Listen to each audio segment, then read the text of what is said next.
Part 2. It was often that he was made aware that he was an imperfect being. And that really frayed at his nerves. It was quite evident that it wasn't a healthy mentality by no stretch of the imagination, but if you were to really be put into that situation, then you'd be able to experience the sensations of his worn soul. Frankly speaking, there was no doubt that the current Natsuki Subaru's frame of mind was in such a state. Shola master, where are we off to next? Subaru: ah, that's right. Shola was walking right next to Subaru, humming as she went along, in high spirits. Looking up at hearing her question, Subaru pondered about it as he looked up ahead of the main road.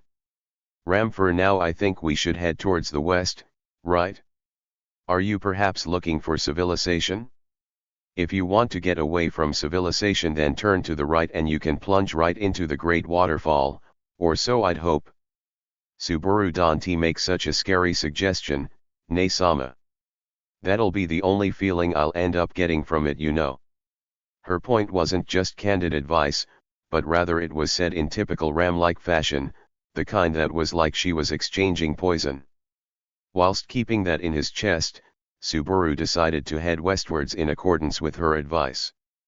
Subaru: I am going to keep on heading to the west. But, what will you do? Shola: well, I'll be following Master without ever letting go, right? Since the time we were separated from each other was so long, it's gotten hard for me to be away from Master for even 1 second. Please take care of Shola, who's always watching over you from good morning to good morning.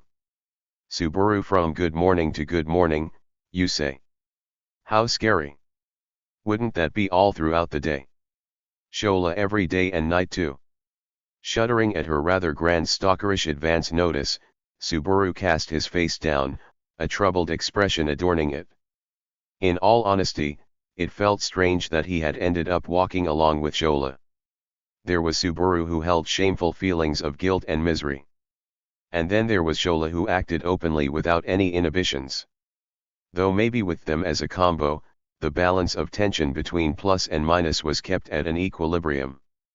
But, in any case, even though Subaru certainly felt like he was helped out a lot by Shola's behavior, he couldn't think of what merits there lay from Shola's perspective in accompanying him. Shola: master is master, that's the number one thing for me, why no? Subaru: honestly, I don't really get you. Are you seriously going to keep following me around? Shola: of course. Haven't you heard of something called until death does us part? I can't let the love that built up during the time we didn't meet go dry, you know. I won't leave Master's side anymore no matter what happens. I will even give birth to so many children, as many as in a baseball team. Subaru: don't you go throwing such horrifying fastballs around. Stretching out her ample breasts, Shola looked over at him with shimmering bright eyes. He covered his eyes with his palm. The depths of his heart were complex and hard to comprehend. He wasn't really sure whether he should call Shola's rather direct behavior flirting, but in itself, as a man, Subaru wasn't necessarily unhappy. If he placed her eccentricity to the side, Shola was a beautiful woman and quite attractive. Subaru. However, Natsuki Subaru's heart couldn't be shook by Shola's temptations. Because such human-like emotions were things which could only be permitted in decent human beings.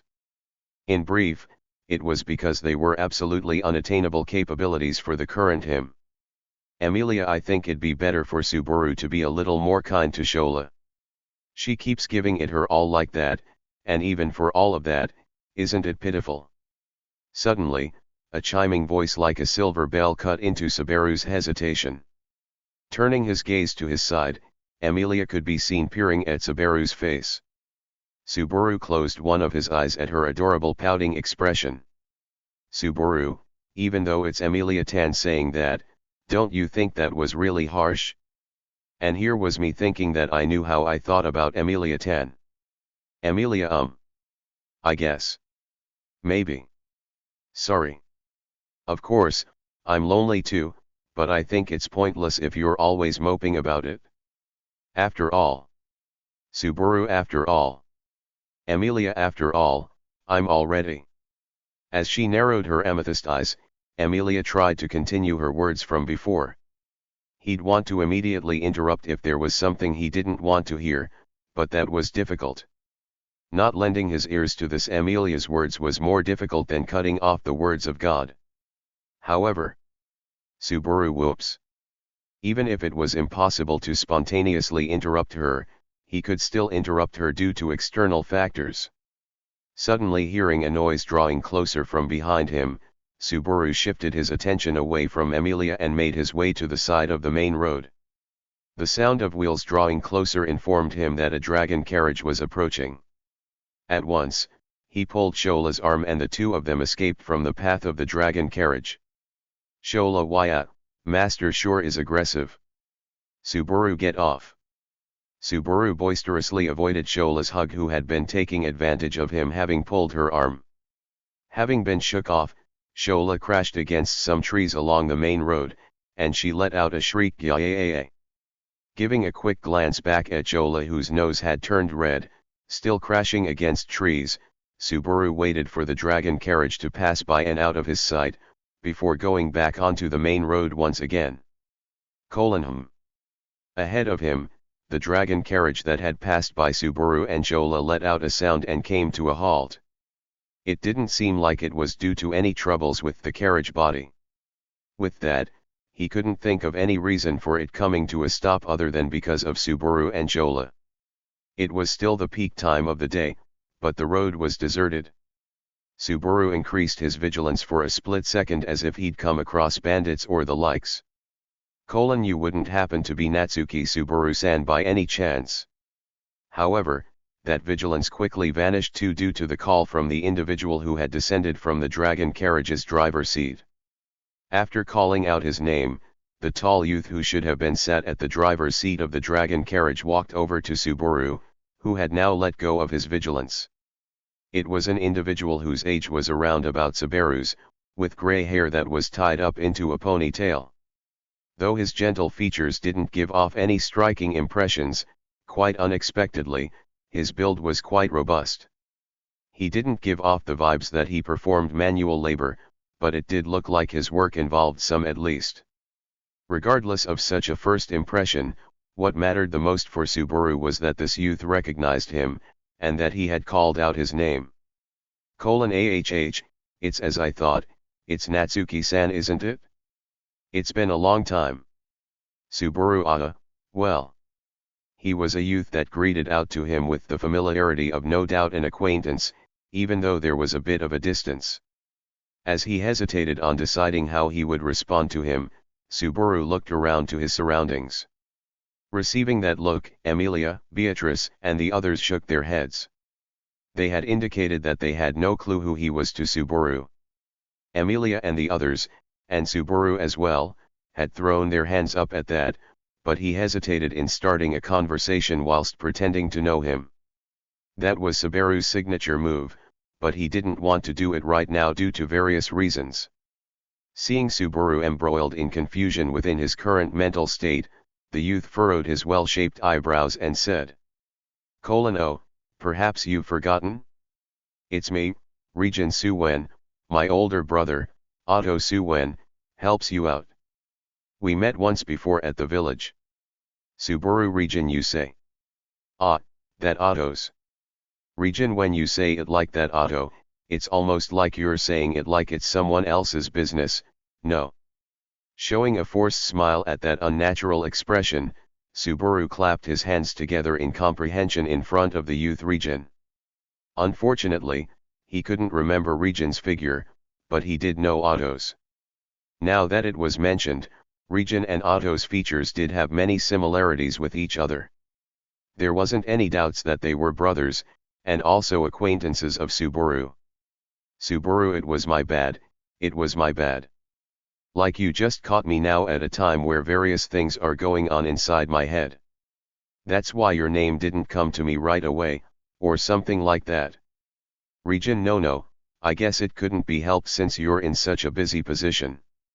The royal selection has reached even my ears living in the remote countryside. Nii-san isn't causing you any nuisances, right? Emilia Auto-kun causing you nuisances, what a preposterous thing to say, eh? Every one of us has been helped out in various ways thanks to Auto-kun. Subaru yet. Auto's become a great help to all of us in the camp. Something like that. If that guy wasn't there, it seemed like things would be far more all over the place. Region eyes that, so. I guess that's good then. Though Region expressed a vague sense of gratitude as he said that, it seemed that he was quite relieved to be told about the current state of his older brother.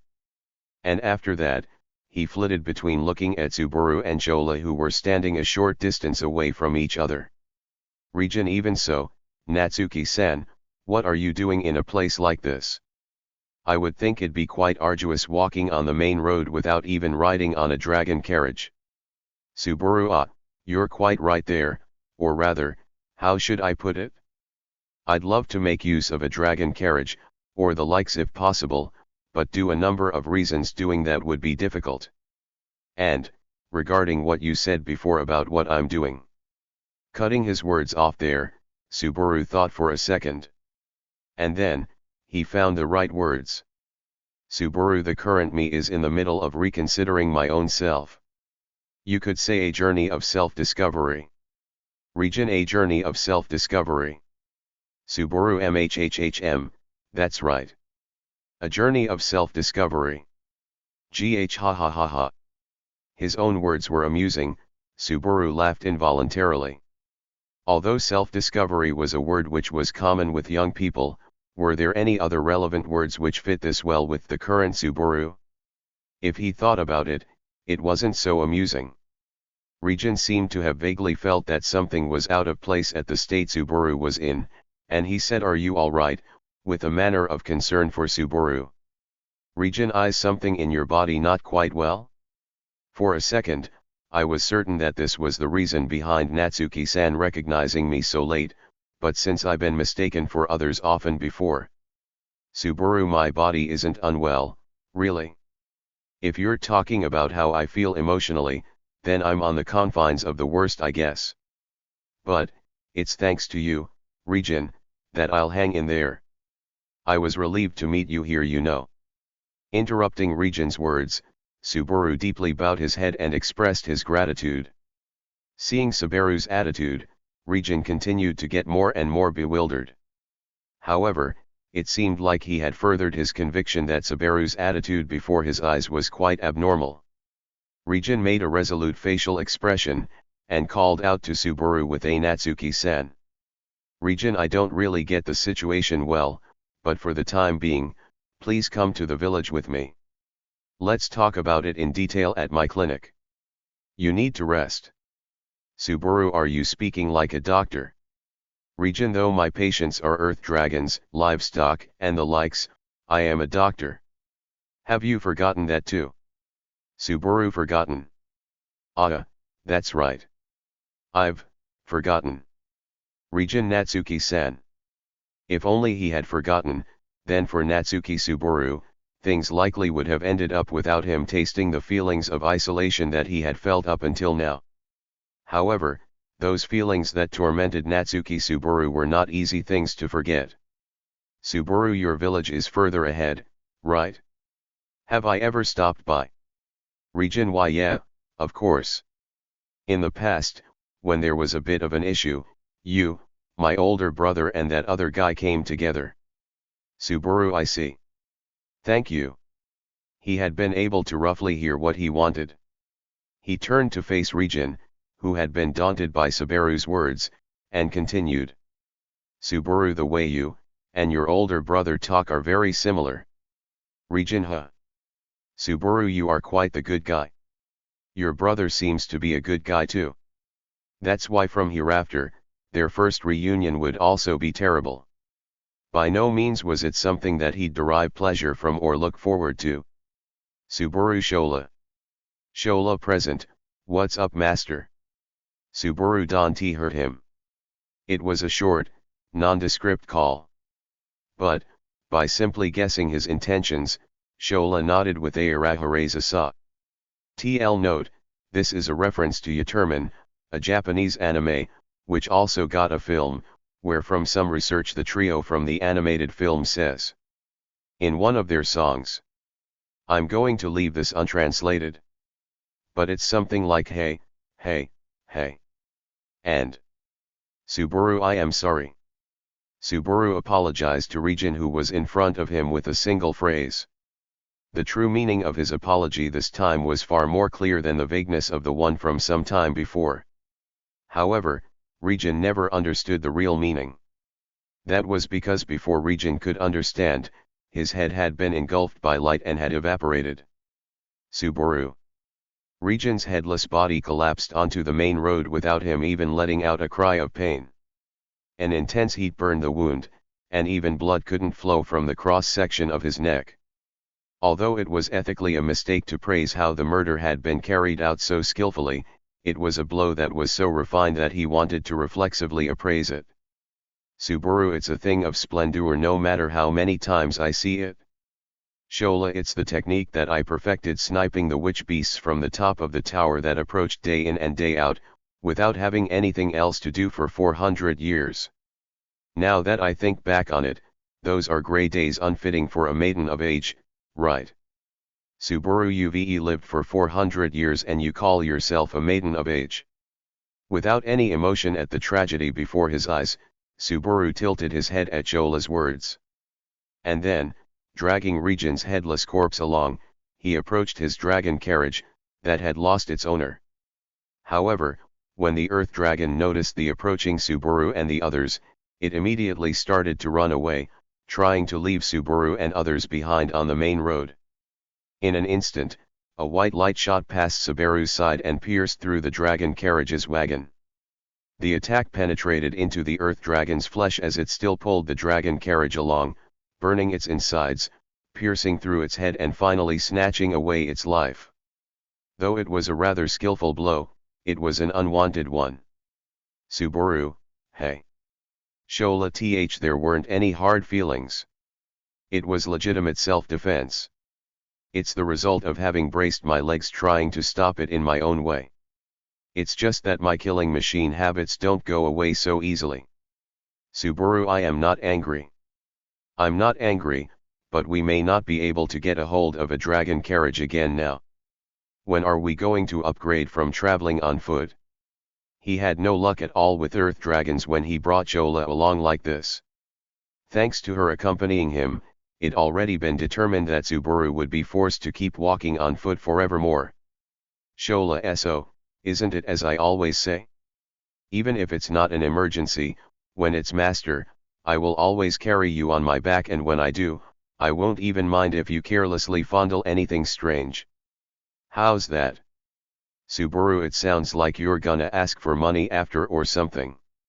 Evading Shola's temptation with his blunt words, Subaru pulled Region's corpse into the forcibly stopped dragon carriage.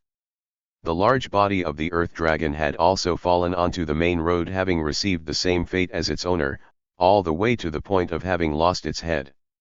Of course, the Earth Dragon couldn't be taken away with Subaru's strength.